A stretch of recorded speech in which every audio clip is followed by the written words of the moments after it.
There you go. Hit that on button. Who, me? Let me tell you, I do. That's the thing. I think we're live. But I be swapping Hi. places out, and I'll drop my phone. How are you? We're good. Now I need you guys to project. I need you guys to talk louder, okay? You ready? You guys good? Gabby, you there? Gabby? Gabby? Hello? Hello? Can you hear me? Make sure you talk all the way up to the mic, okay? Yes. Gabby, are you there? Is this enough distance?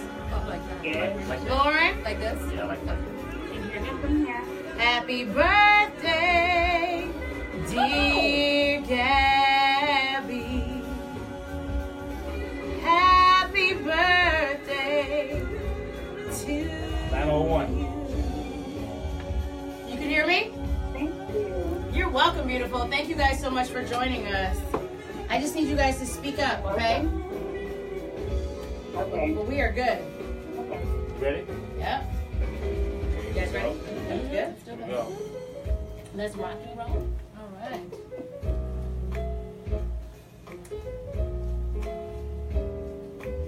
I knew you two would get along. 5, 4, 3, 2. Did you get Good evening, and welcome to another episode of Dana Bandan. This is our 35th show, and tonight's show is called Living with Lupus.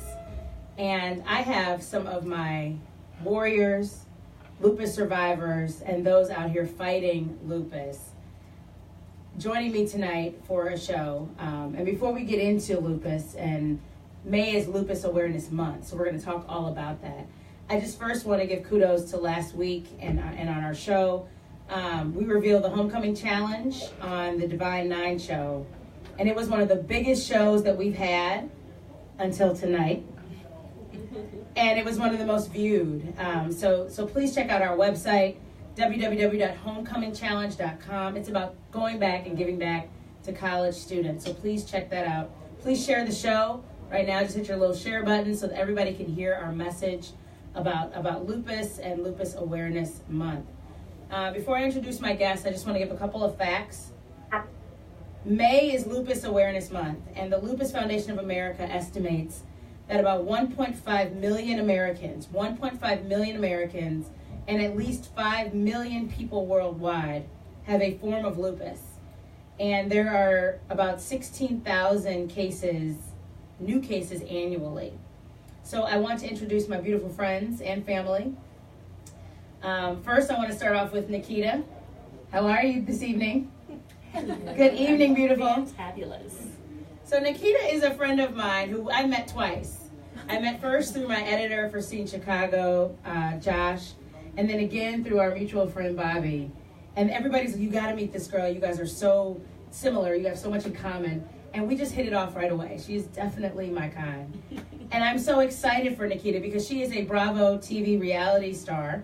She was on To Rome for Love, the first season, which was incredibly, wildly successful, which is fantastic. She's a writer for Rolling Out Magazine. She's an author. And what's the name of your new book? I was living my best life while losing everything in the process. Say that again. Say that one more time. I was living my best life while losing everything in the process. Wow. Wow. And it's on Amazon. Yes. It is on Amazon. And we'll share the link tonight after the show. And she's also got a new TV show coming out. So more to come on that as well. We'll provide you all the information you need to follow Nikita. This is my girl, and I truly believe in women supporting women. So thank you so much for being here. Oh, thank you for having me. I love you, sis. I love you. And tonight, you're a lupus survivor. And Nikita has 4 kids, and despite all the things that she's doing, she's a lupus survivor. And that's what touched me so much because my cousin Leah is a lupus survivor, and she's the closest person to me who is battling this disease. And just say, I don't have a choice. I know you don't, but I know you more than anybody. I know, and I know you more than anybody. And so, seeing what you go through, made it all of that more important for me to do a show and talk about lupus. On the phone, we've got Lauren. How are you, Lauren? Good, doing good. Thank you so much for joining us. Where are you calling Thanks us? for having me. Of course. Where are you calling us from, Lauren? I'm calling from Atlanta, Georgia. Yes, she is in Atlanta. Lauren is the sister of one of my best friends, Aaliyah. And I've watched Lauren grow up. I knew Lauren when she was about 9 or 10 years old, and she's right now. And Lauren also is a lupus survivor. So thank you so much, Lauren, for joining us, calling in from Atlanta on the phone.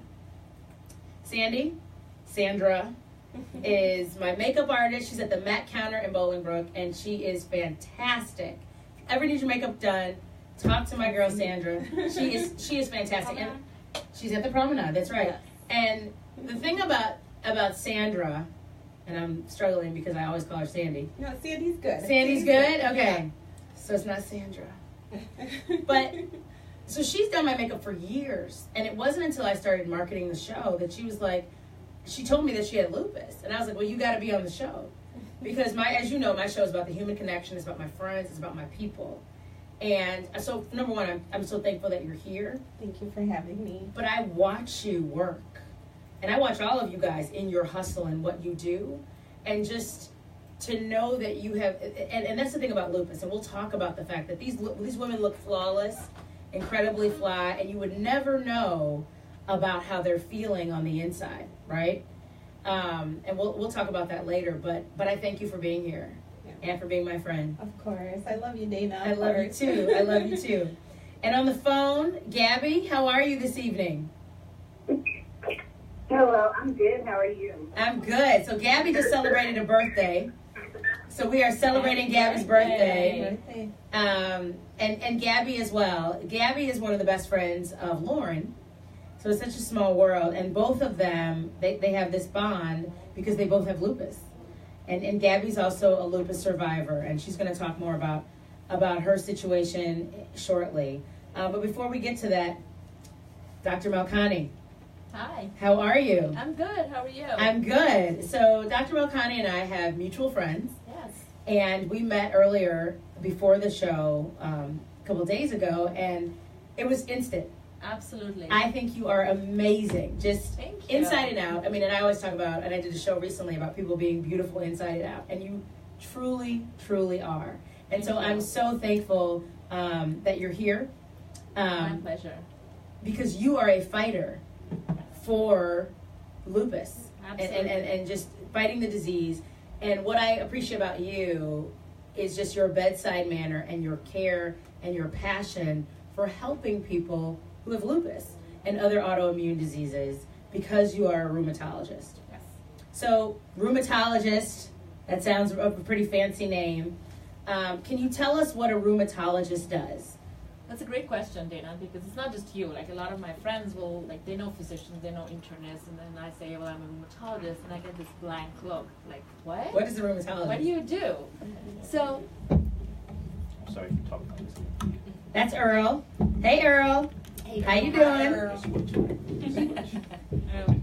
Is this better? Yep. Okay. So, right, We'll just share mics. I was just telling you that, a lot of people don't know what rheumatologists are.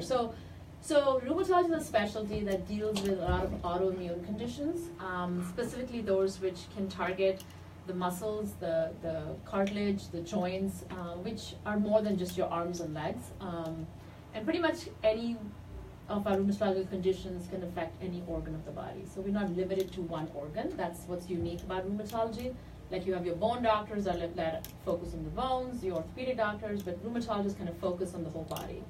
And what I think is so particular about what you do is that I would assume that many of the symptoms that your patients come to you with are the same or similar, right? Absolutely. I've got aches and pains, I've got hair loss, I've got some sort of chronic autoimmune illness, and I don't know exactly what it is. And a lot of times, they don't know. They have a lot of symptoms that nobody has been able to put together. Right.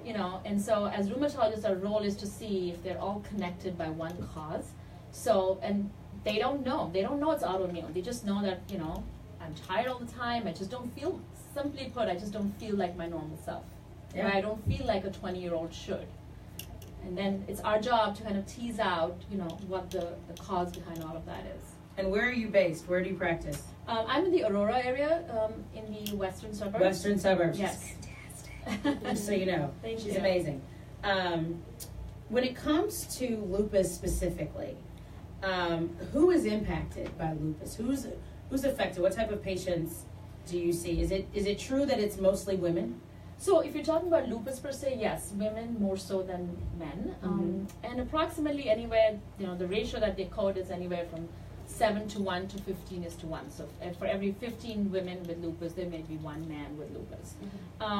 When you come, I know we talk about just the patient, like you said, who is impacted by lupus. So it's not just one person, that person has the diagnosis, but it's him or her, the surrounding family, the community. I think we all should take that onus to feel like it's part of how we should address it, not just this one person and let her be on her own. I think that's absolutely right. That's absolutely right. So I want to ask my panel, do you all want to talk about how you discovered and when you discovered that you had lupus? Who wants to go first? My ex-mother-in-law, I believe she gave it to me. I think she cursed me. She gave you lupus. Watch This out, is y'all. what happened. Watch out. In these marital streets, you can catch lupus. No, so I'll just interject. No, it's I not know, contagious. right? All right. No, but it's funny. It's funny, but it's not. Okay, so I was getting married. Uh-huh. Okay, so one of the things when you're getting married is one of the most stressful times in your life, Yes. which feeds Lupus. lupus. Yes. And I started itching, and I started getting hives all the time. Okay. Hives, like my skin feel like it's on fire. I had never felt this before, but then I also have never been that stressed planning a wedding within 30 days. And I started to get hives all the time. I started to get headaches all the time. So that quite naturally you'll think, you're just stressed. Of course. Go to sleep, right? Now also my then husband worked in the medical industry. Okay. So that's a gift and a curse, because sometimes you find yourself, let's just take, can you treat her for, that type of situation. So I kept going back and forth to the doctor, just moving along, and they could not pinpoint what it was. Because at this point, back then Zyrtec used to be it wasn't over the counter, it was a prescription drug. Right. So I was just kind of pumping myself up with Zyrtec. I was taking Zyrtec like every day for a year. Right. So, the symptoms that I would probably have, I wasn't having because I'm taking Zyrtec every single day. So I'm like, I made a conscious decision. I said, you know what, I need to detox my body. I started taking seaweed, I started taking wheatgrass, I started doing juicing, everything. I need to get whatever's in me out. And I'm gonna have to just deal with whatever it is I'm gonna deal with, because I need to find out, because we went to allergens. I was diagnosed with everything but lupus. Wow. Going to different doctors. I was told everything. I have mouth ulcers, I have headaches, I'm losing my hair, everything. Every time I went to a different doctor, I got diagnosed with something different. So one day I went to work with my ex-husband, and I started to flare, and it happened so fast. And what do you mean by flare? I started flaring up, like my skin. I started like getting cherries all over me, and at this point it was so bad that my face. So I hadn't eaten anything. So it wasn't an allergic reaction? It wasn't an allergic reaction, so we don't know what's going on. Right. And just so happened, my ex-husband's colleague, who's a well-known physician, he said, let's do some blood work on you. Okay. Right now. Let's do some blood work right now. So a couple days later, he gave me a call. He said, I want you to come back in. They didn't want to tell me over the phone, come back in. Just come back in. And first, you have lupus. Okay, what is lupus? I have SLE, this condition is no cure. Am I going to die? That's all I need to know now. How old were you at the time? 23. 23. Did you have kids? I had 2 kids. 2 kids. And he said it was, I have SLE, and it's no cure for it, and this is how you live with it. Now you need to see a rheumatologist, a dermatologist, all these other tologists. My hair, it's like the minute they told me I had lupus, that's when it felt like I got the worst. It's like I think I mentally told myself, like, okay, you're going to die, let's roll with the punches. And that's how I found out. That was in 2003. Lauren? Are you there? Yes. Yeah? Yes, I'm here. Do you want to go next? Sure. I found out about lupus when it was 2013. It was the weekend before my senior year of college. I started off with just having these little red dots all over my leg, just from below the knee. And I could not figure out what was going on. I didn't know what it was, if I touched something or got some type of infection, or we didn't know. So I went to my primary care, and they couldn't figure it out either. So they just did a whole bunch of blood work on me and then sent me to a rheumatologist. And my rheumatologist now just did a bunch of blood work as well, and then finally told me that I had lupus. And I mean, I knew a little bit about lupus because of my friend Jabby. When she got diagnosed, she kind of told me a little bit about it, and I was, with her and worried about her, and then a year or two later, I found out I have lupus too. So it's just a very overwhelming experience, and I just really wanted to learn as much as I could about it and just try to figure it out. But yeah, that was my experience. How old were you, Lauren, when you were diagnosed? Senior year in college? Yeah, I was 21. 21. Okay. Sandy?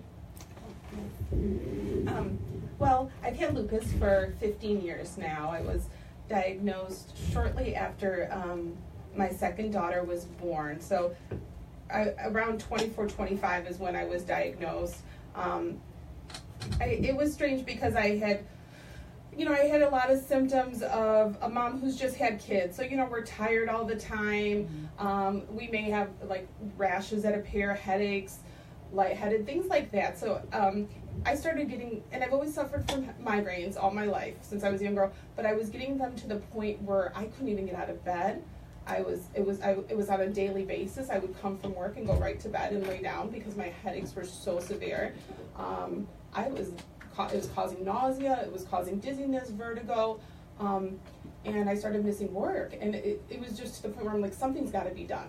So I had went to see a neurologist to see, what's going on with these headaches. She did tests, she did scans. She said, I'm going to also do a bunch of blood work. She called me into the office and she said, the tests are pointing towards autoimmune disease. She did a few more tests and she said, it's looking like lupus. I'm going to send you to a specialist. So at that time, they sent me to Rush, and I've been going to the same doctor since. I followed him now to Northwestern, but I was completely like, what is this? It just kind of cut me off right in the middle of newly married, small children, and here I am given, it was almost like a death sentence, and I think that was. I was telling you, for the first 5 years, I would say I was in denial. Yeah. I was even talking to you about it, where people would come and say, oh, I know someone who has lupus, but they died, or they passed away. And that is probably one of the hardest things to hear, because you don't know how to live with it. And I think meeting other people, talking to other people, going to support groups, things like that have helped me tremendously to face it and know that, hey, I can live with this. Well, let me tell you something. You guys are survivors. You guys are my friends, my family, and you guys are definitely survivors. And so I applaud you. Dr. Manjari, before we talk to the last two, sure. With respect to the blood work, is that how you determine, what is it in the blood that you can determine lupus, or you get indicators? I was curious about when you said it sounds like it's lupus, or it's looking like lupus. What does that mean? There was not like one test, several tests. Right. I don't know if that's true. Correct. And so, the diagnosis of lupus is not just based on a positive or a negative blood test. The blood tests help kind of consolidate the diagnosis. So it's not like a pregnancy test. No, it's not like yes lupus, no lupus. Right. Right. So yeah, there are very few tests like that. Right. You're That's very why there's the lupus. question mark on the logo. You are 6 weeks lupus. You don't get that kind of insurance now. So yeah, there are certain blood tests that we use to aid towards the diagnosis, but it's a combination of symptoms, signs that's going on inside the body, and the blood test. So within the blood test, yes, we use a couple of markers. The ANA is one of the key tests, and so everyone worries when they have an ANA positive. That doesn't always mean, or it's not always equal to having lupus. There are about 5% of people who are walking around with a positive ANA who don't have lupus. So it's not the end all or be all of lupus, but yes, that's an important screening test. And if that's positive, we do a bunch of other tests. And then depending on which ones are positive, kind of puts you in the category of, like you said, you know, possibly lupus. But then we look at the whole picture. You know, what are your symptoms? What else is going on? Is there any inflammation in any part of your body? You know, hair loss. And so there are total, you know, if you go by the criteria, if you fulfill, you know, either 4 out of 11 according to one classification or 4 out of 17 criteria of the other, that's when you kind of get the diagnosis. But again, that's more for like research purposes, you know. So you're looking at the totality of the circumstances Yes. to make the determination. And like I always tell everybody, you know, your body doesn't read a textbook before presenting. So if someone only has 3 and not 4, that doesn't mean he or she cannot have lupus. So it's not black and white. There's a lot of gray. So that's why you treat every person as their own special person and not just go by what the textbook criteria are. Got it. Gabby, birthday girl, how are you? Yes, I'm good. I was very touched when you and I talked about your story because you discovered that you had lupus when you were pregnant. Yes, that's true. Can you tell us a little bit about that and how old you were and what that experience was like? Well, I had actually been having symptoms of lupus since I'd say from my memory about 9 years old. I would always run to my mom in the middle of the night telling her that I was having really bad chest pains, almost feeling like I was having a heart attack, like if I would laugh suddenly or breathe suddenly, or just, it was something called pleurisy, and it's basically like inflammation around your chest cavity. And at one point, my mom was taken to the cardiologist and taken to all these doctors, but lupus, the symptoms could be there 1 minute and gone the next. So she would make an appointment for the next week, and those symptoms would have disappeared. So by the time I was about 11 or 13, like between 11 and 13, they had kind of told me I was a hypochondriac at that point. And it wasn't until I was a sophomore in college and me getting pregnant that it went haywire. And at the time, I suspected I was pregnant, so I just learned a lot of those symptoms on that until, like, one of the ladies said I had ulcers forming in my mouth. So they actually tested me for syphilis, and my T cells were so down that they actually tested me for HIV too. So until I was getting those test results back, I was getting more and more stressed. So my hair was falling out, waiting on the diagnosis. I just got more stressed, and just having to leave school and all that coming into play, it just made it go even more haywire. So they finally called me and diagnosed me with lupus.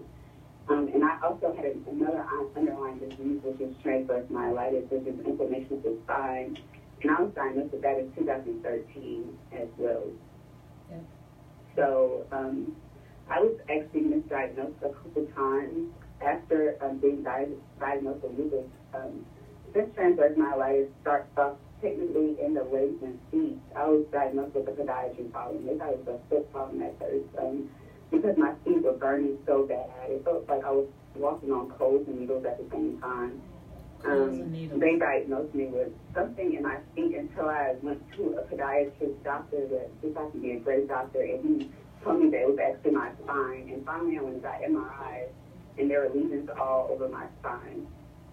So I was then diagnosed with transverse myelitis in 2013, kind of shortly after lupus. It was about a year or so after lupus that I was diagnosed with transverse myelitis, which is what led me to being in a wheelchair. And you're currently confined to a wheelchair, right?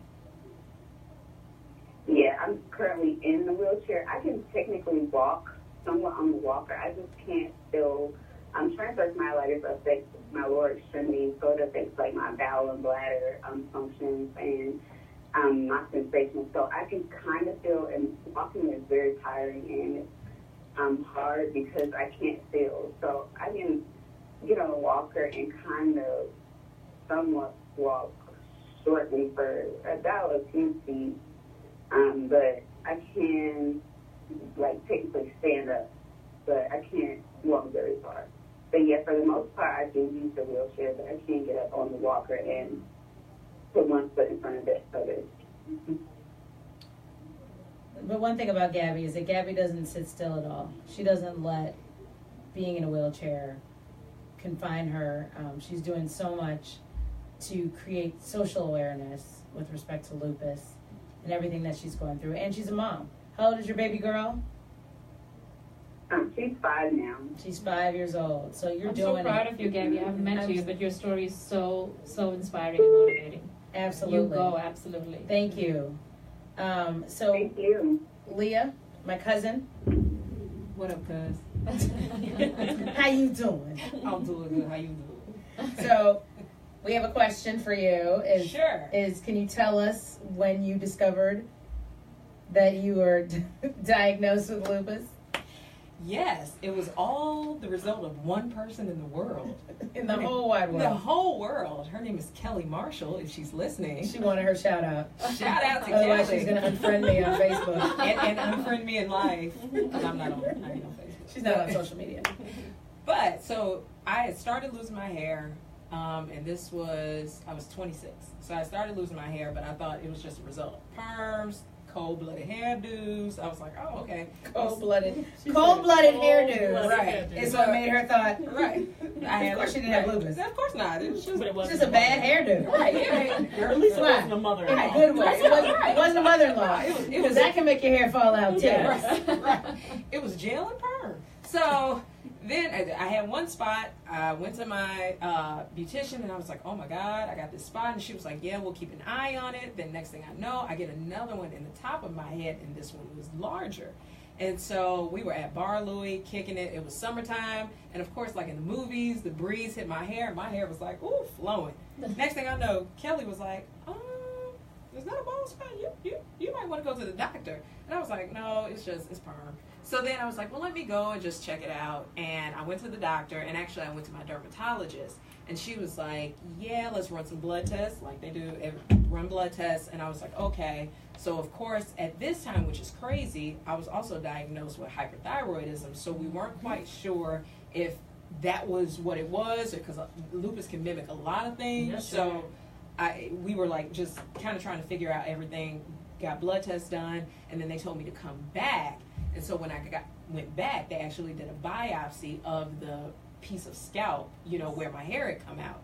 And so after the biopsy, they had to wrap my head, but I went to work and I was flat. My face was beat. And so, so I go to work, I come back, and they call me in the office, and they were like, yeah, you have, lupus, SLE. And so, of course, boom, I passed out on the floor instantly, because I was like, Lord, I'm going to die.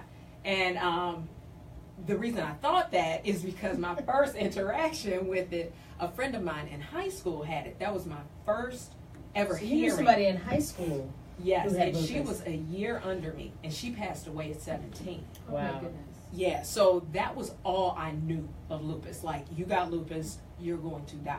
So I was like, oh, let me just pass out on the floor right now and go to Jesus. Because I was like, this is, like, this is it, And so they called my mama to get me off the floor.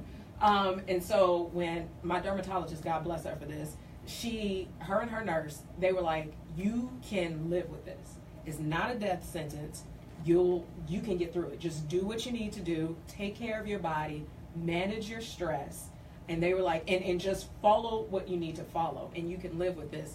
Although, I mean, it's every day you're living with tiredness and different symptoms and all this kind of stuff. And some family members, they don't support you. They shade you if you're tired. I don't know who those family members are. So, I don't know those people. But that when it happened, and that's been 11 years ago now, so you can get through it. But initially, like Sandy, I feel like we're friends. Yeah. Sandy was saying, you think it's a death sentence, but you can really get through it, and especially if you have, an excellent support system, family, and doctors, who can really guide you through this, because there's a lot out there on it, and I kind of feel like people don't really know too much about it. You're right. So, when you're trying to get an understanding of it, especially if you're living with it, I know for me, I was confused. Like, I didn't know what to read, what not to listen to, what to listen to. Should I be worried? Will I have a normal lifespan? So it was a lot going on, but yeah, you can do it. please share the show, because I think it's important for people out there who are experiencing symptoms. Like you said, there's a lot of things that are very similar, a lot of symptoms, a lot of other issues out there that are similar to lupus. And we just want people to get checked out. Absolutely. Go see Dr. Malkani.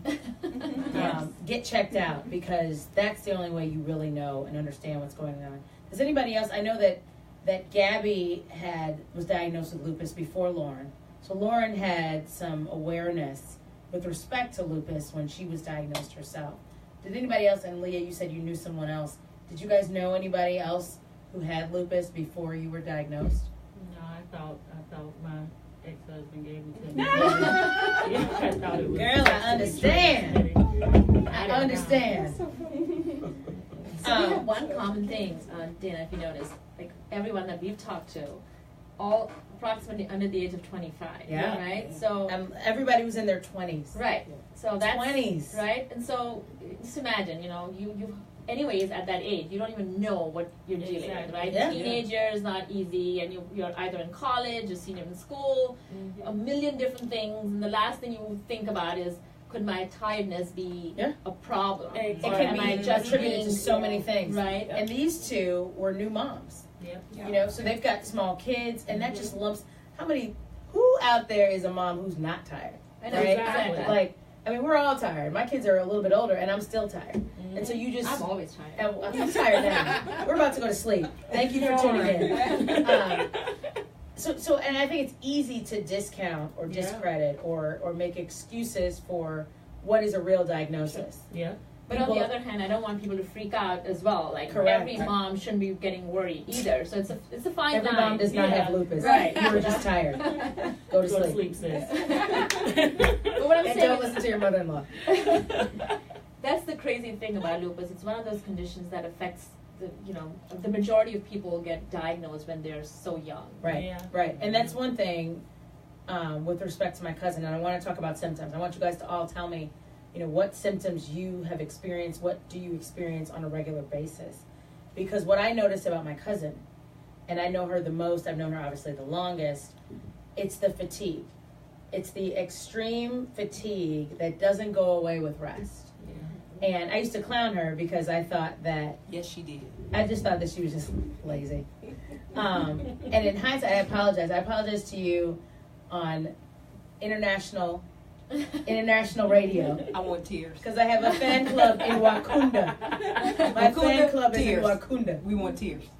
We love your show, Dana. You are so amazing. She sounded like she talking about my baby child. Tell him who you are. But I used to always think that Leah would sleep a lot. And this was in high school, even back in high school. It's okay. We're not going to be on our radio, but that's okay. It's amazing. They're still beautiful. But now in hindsight, I realize I think it was lupus. I think you've been diagnosed with lupus. I think you've had lupus long before you were diagnosed. Yes, and what's crazy is, like, when I was in 6th grade, and I remember it vividly, I got diagnosed with angioedema, which is crazy of all things, but it was a rash that started on the back of my leg, and then it flared up on my face. Mm-hmm. And I was like, oh, maybe I just ate something, or maybe I'm allergic to something, but now that I think about it, in It's lupus. hindsight, I think that was like a trigger. Absolutely. And it was dormant, because it can lay dormant, Yeah. right? Right, and it just flares up out of nowhere when cousins shade you. That's not nice. Dana, you gave her lupus. Yes! Ooh!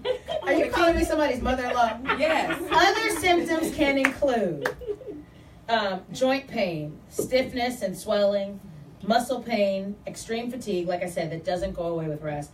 And that's one of my dings when it came to my cousin Leah. Hair loss, skin sores, rashes, nose or mouth sores. Sometimes they can be painless.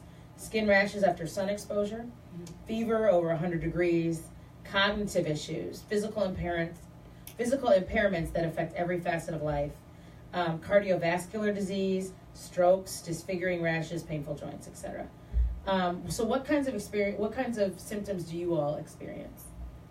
I've had a few heart attacks over the Are you past. serious? Oh, I've had 2 in 2017. I have 1 in 2018. But 2018. yeah, It's May. January. Yeah, my blood pressure is usually through the roof, and here's the thing: I don't eat salt. ever. I don't cook with it at all. So it's just one of those things where my blood pressure is just out of control. Yeah. And another thing I go through, I don't know if you guys do, the burning skin. That bothers You feel like your me. skin It is feels on like fire. Literally, Right. like I'm on fire. Yeah. And when I remember when I was telling my doctor that originally they started at that time testing me for sickle cell anemia, and it wasn't it. But yeah, that's one of my most annoying things. So sometimes it's like I can literally be on like social media cracking jokes with people, but my entire body feels like it's literally on fire, and I don't want to move, or my phone ringing. It's like I'm crying, but I don't want to answer the phone, so I don't want it to come off like I'm acting funny. But it's like I just can't, you know. Yep. Anybody else? Well, I'm tired all the time, as Dana has mentioned. Like, it doesn't matter how much sleep I get. It doesn't matter how much I rest. It doesn't matter if I'm sitting on the couch. I'm currently, like, exhausted right now. But you push through. And that's so, I mean, for me and knowing you, it's, when I go to sleep, I wake up feeling refreshed. And that's the thing that I want to drive home when it comes to lupus. You go to sleep and you feel the same. Like, imagine falling in bed exhausted, and you wake up and you feel exhausted. The ability to sleep 23 hours. Yeah. Like I can knock down 23 hours. Yep. No problem. Yep. And that's one of the things that, I mean, every show, and people who follow Dana Being Dana understand that there's always a purpose and a point to my shows. And one of the purposes of this show is about grace. Because while these women don't show visible signs of lupus, right? It's not a bald situation like cancer, or there's not lesions or welts or things like that. They're still struggling with their health on a daily basis. And part of that is just fatigue. That's why I was so surprised with Sandy, because I've seen Sandy work. And this girl is out here hustling, like making people beautiful. Beating faces. Beating faces. Out here slaying in the western suburbs. I love it. But you guys are so exhausted. And so that's one of the things that when I studied lupus and I learned more, I understood the grace about it. Right? Like, just because you don't call me back, just because I don't see you, just because you can't. It'd be a couple days. It'd be a couple days. Right. But I understand. So it's not personal. No. And that's what I want people to understand when it comes to lupus and other autoimmune diseases. It's not personal. It's not someone being nasty or stank or flaky or whatever. They're fight. It's like being, and I liken it to being pregnant. I was sick earlier this week, and by no means is it anything close to lupus. But I was like, you know what? What I do is that much harder when I'm sick. Yeah. And it gives me an appreciation for what you go through by being sick all the time. Exactly. And so what I want people to understand, please share the show, is that it's about grace, and it's about understanding that we're all human, and when someone's dealing with an autoimmune disease like lupus, it's like being pregnant every day. It's like having a cold or the flu every day. And I just want people to extend you grace and other people grace out there, that it's not personal. Yeah. And what's crazy, D, is it's not only that it's just being tired. Like, currently, I have a rash on my ribs that will not go away. And it's like black, and I'm not trying to get graphic, but it itches. And it's like, you know, you see yourself in the mirror, and currently, like, especially in the summertime, I get flare-ups in my face, you know. And for me, as much as I joke and I'm jovial, and you know me, you know, more than anybody, you know, I'm always trying to be energetic and happy. But sometimes I look in the mirror and I'm like, really? Like, is this, like, my face? Is this my body? Like, this is, you know, and I know, even though I'm going through this, it could be worse, which is why when you say grace, I'm always grateful. I've tried to get to the point where I'm like, and I'm trying not to cry, but It's okay. I get grateful that this is all that I have. But, you know, it's sometimes it just gets really tough. I understand. I totally understand. It's incredibly tough. And that's why I am here tonight celebrating you all, because I understand that it's tough. And you guys are out here as warriors. And I was gonna say, I prefer the term warriors than survivors. Yeah. Yes. So when you were saying Yeah. survivors, I'm like, Yeah. no, they're warriors. They are. You know, so They are. I think we shouldn't call them survivors. I think we should call them warriors because they are the most strong Yeah. people.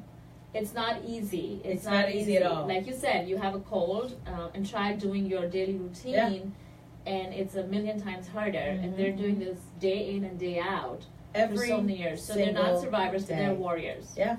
Yep. And you guys are out here killing it. Like, Absolutely. you guys are my friends, you're my family, and I love you all. And just to see you all in what you're doing, you're raising children, you're running businesses, you're entrepreneurs, you're out here doing it. And I just want to applaud you. That's what this show is about, is me saluting you, applauding you for all that you do. Because lupus, Right. it has no cure. No, it does not have a cure, and I know you want, like you said, you want to spread the word, but we also want, when we talk about lupus awareness, it's not just making people who are dealing with lupus aware, or, you know, we want to support them, but we also want to spread awareness amongst people who are out in the community, right? So that they know how hard a struggle it is for the people who are fighting it. And so Absolutely. to be there, you know, you don't have to, like, you know, bake a cake or bring it in every day, but, you know, like you said, it just give them grace and understand them, appreciate them, and whenever you can, pitch in and do the best you can. That's so true. We're going to talk about support system in a minute. Yes. But before we do that, you're an amateur baker, is that right? Yes, I am. Did you bring me some cookies? You take a range. I promise you, they'll come. I It think was a that- long day She at said work. they'll come. I love the way she She's described that. so Dr. Malkani is an amateur baker, and I think you're just so dynamic. And I just Oh, want thank you. everybody who's watching to not only share the show, but make an appointment to see Dr. Malkani, because she's fantastic. When I tell you she's fantastic, I'm sorry. Are you a cop? Yes. she is absolutely awesome. Thank you. And I just think you're great. And I think when it comes to, I'm big on bedside manner, right?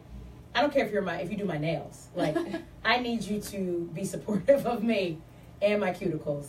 And so, even more, and I just tell people, like, when it comes to your health, you know, if you heard something rattling around in your car, don't worry, call them, what is it, the something man, whatever. So you would go get your car checked out. And I tell people, you know, you want to make sure you get the best care possible when it comes to the best engine you have, which is your body. And so it's just so important to have amazing doctors that you can relate to, who understand you, who care. And because these types of diseases are complicated, right? It's not pregnant, not that that's a disease, but it's, you know, we got to figure it out. We got to run more tests. We got to check this. We got to check that. We got to see if it's growing, if it's spread, what else is going on. And so it's so important to have the right people in play, the right people engaged, the right people there with you, who you feel like really are interested and not just checking boxes. So I think that's just so important. So thank you. Oh no, my pleasure. Thank you for being Absolutely. here, and thank you for everything that you're sharing and contributing, because you're Thank you. Thank you. even though you didn't bring cookies. No, I'm just kidding. But I want to talk about. Does anybody have any other symptoms that you want to share? One of the symptoms that I experience, and I still experience from time, it's controlled now, but there are times where I feel it is. I feel like there, and this is one thing that is part of a flare-up, is I feel like there's bruises all over my body. Yes. Everywhere you touch feels very tender, and it took me a long time to even. I thought, is this in my head? What's going on? But you just touch me, it hurts. You touch my hip, it hurts. My shoulders. So and that's, I think, why it's called an invisible disease. You can't visually see bruises, but it feels like you've been kicked and punched, and everywhere just is tender.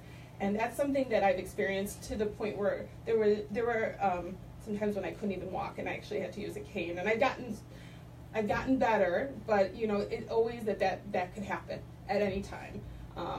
And you know, and I think you know, even just the mental health with that, because with lupus, then you also get it can put you into depression and anxiety, and I think that just making sure you treat it all. That's what I would tell anyone who's starting to experience those symptoms. Just treat it, like you said. Go to a doctor. Don't ignore those, because it can only get worse. Yeah. And with those, and what she said about the bruises, another thing that I do get all the time, the blood clots. blood clots? You get blood. I get them all up and down my leg, up and down my arm. And that's And it dangerous. feels like it's tingling, Yeah. right? It's no circulation. Yep. Yeah. It's crazy. Somebody's beeping in. With respect to the symptoms, you know, and the thing about it, like I said, it's an invisible disease, right? People can't tell from the outside looking in that you have lupus. How does that make you feel? It's frustrating. It's not. You don't have. It's not cancer. Yeah. Go ahead, girls. Well, I definitely feel frustrated about it, and I also sometimes feel just like I can't tell people. Like if I'm feeling bad, if I'm, you know, just want to sleep, or you know, I'm having a rough day and don't want to go to work or something. Like I just feel like if I tell people, are they even going to believe me? Right. Because I don't even look sick, and I know that. So I feel like that's the struggle. Sometimes when I feel guilty if you don't want to hang out with a friend, or, you know, blowing off certain events and things like that. But I think the most important thing is to take care of yourself, and you can't worry about that. You just have to do what you need to do to feel better and to be okay. And that's what I want people to understand is, like I said, the grace of the invisible diseases, the autoimmune diseases, were the ones where people don't, and that's what I said in my last post to market the show. I said, no one takes you seriously when you look well, right?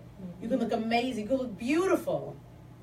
You know, you could be at a photo shoot, you could be on the runway, makeup, business promotions, blah, blah, blah.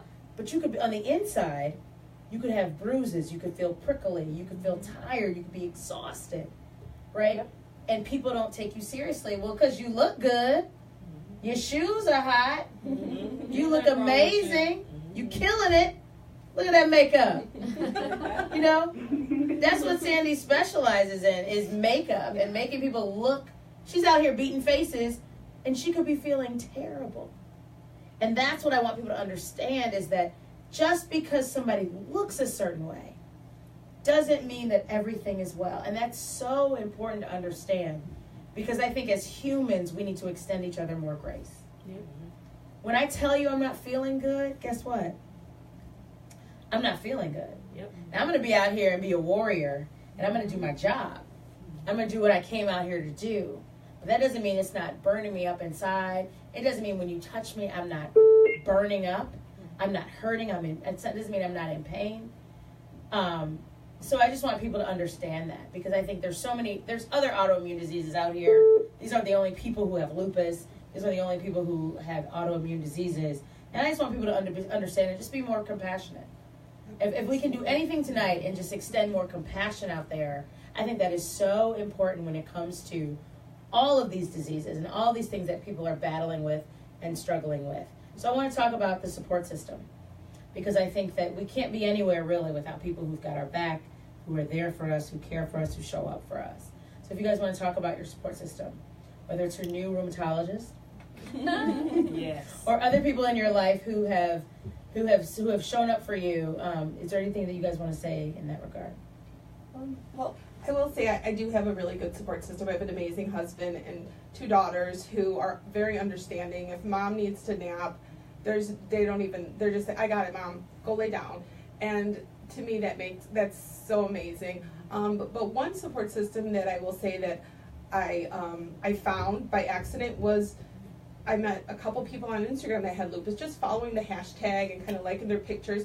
And I have met some really amazing women going through lupus. Some have sent me cards. I even have one lady, and she's so sweet. She's in the hospital right now, but she sent me a spoon, and she said, you know, you're one of my spoon, Heidi. Hi, Heidi. Yes. We love you, girl. Yes. You're going to be shining beautiful. Exactly. Yep. And the Spoon Fairy is an amazing thing to read if you have lupus or just to want to know about it. It explains kind of, you're only given so many spoons a day. One may be for a shower, one may be to prepare dinner, and once you run out of your spoons, you can't do anymore. And it's just kind of a way to put it into perspective. But I will say that really helped me to find other people living with lupus. That's awesome. Yeah. And I gotta say, my family, minus my cousin. No, I'm kidding. It's so rude. Go to commercial, Earl. Go to commercial. I'm kidding. My cousin has been amazing. First off, Dana is just awesome in general, and she always shows up for whoever, whenever I she love can. you. No, I love you more. But seriously, Love you the you most. and now that you accept my warriorism, my Wakandaness, then now you get it. So not that you weren't supportive before, but I think it takes it to another level because you realize, I get it. oh snap, she's not just ditching high school. She really is tired. She was the president and never went to class. Exactly. But also I gotta say my husband, because that is partly the reason why I quit my job, because he was like, I see you out here going every day and you're exhausted and you don't feel well, and I see your face and I see what you're going through. He was like, you don't have to do this. He was like, you don't have to do this unless you want to, which I totally appreciate and I totally love. I couldn't be more grateful. We love you, for that. Gary. What up, G? I have an amazing, huge support system. I'm starting with my parents. And when I was first diagnosed, I was afraid to tell them because we were dealing with a major death in the family. And, my parents are older. So they're amazing. My kids, I wish I could trade with you. No, my kids are amazing, but, I have 20-year-old, 18-year-old boys. So, yeah. If it's mom, or this little girl that finally called, they're probably gonna roll with the little girl. But my network, the Bravo family, my castmates, the Tyrone for Love, they call me, they check on me all the time. You guys. We got your backbone. Yeah, Love you. I can't, in that category, I can't say that I have so many people that support me. Right now, I got the Lupus Foundation of America. They're backing me and I'm coming on as their spokesperson for a lot of stuff that I'm doing here.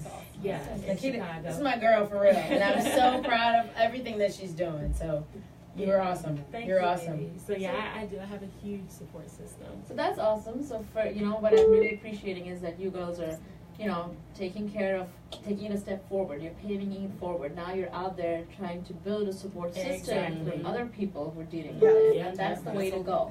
And that's what I told myself when I was diagnosed. I said, okay, God, I'm a woman of faith.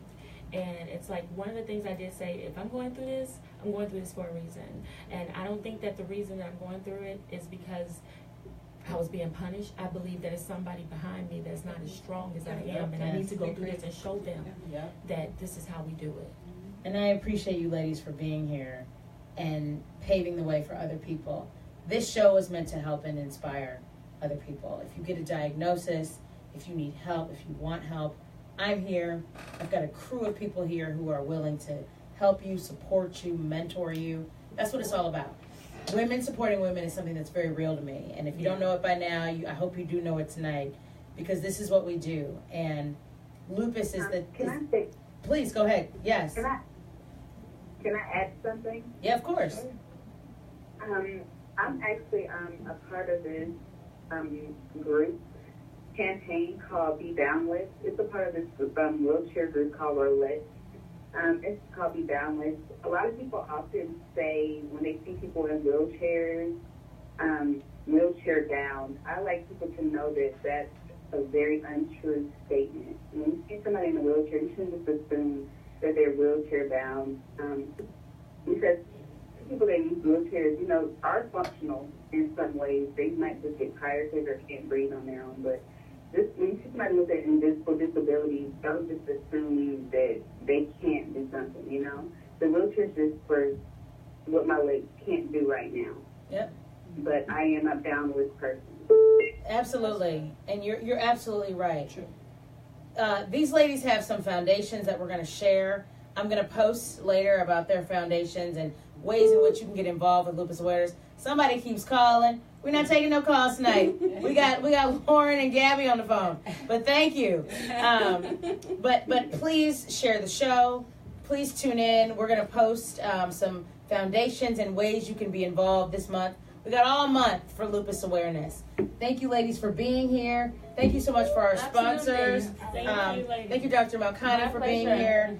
And we're all wearing purple because purple is the color. Purple is the color. So May is Lupus Awareness Month. So wear purple and support. Wear purple in support of Lupus and Awareness. May 18th is Wear Purple for Lupus Day. Yes. Everybody. Every day. Nationwide. May 18th. Yes. May 18th. We're going to do that. Thank you so much to GH Private Wealth Management, 800-558-9769. Thank you all so much. Thank you also for tuning in, for sharing the show. Next week, we're going to be meeting with the Chicago Sinfonetta is going to be in the building. They're going to be here. We got musicians. Wow. We got music. We're going to have a great time. These are my friends, and I appreciate you all so much for tuning in. Thank you all so much. This is Dana Being Dana on Intellectual Radio, an iHeart radio station. Thank you. Woo! I'll be back. Woo! Great job, ladies. All right. Thank you, Lauren. Thank you, Gabby. Thanks, Dana. Thanks, everybody. You guys were awesome. Love you, girls. Love you. I hope you had an amazing birthday, Miss Gabby. Good job, everybody. Okay. Oh my God, All I'm right. getting messages. You're doing a fantastic job. Bye. People want So to that was someone calling me. Yes. Oh, I thought that was their phone. No. They're like, we're not taking calls. That is hilarious. Well, so when you can take calls if you don't have anybody on the phone. Right. But when you have somebody on the phone, guess what? You can't take calls. Dana, What? you have lupus? No.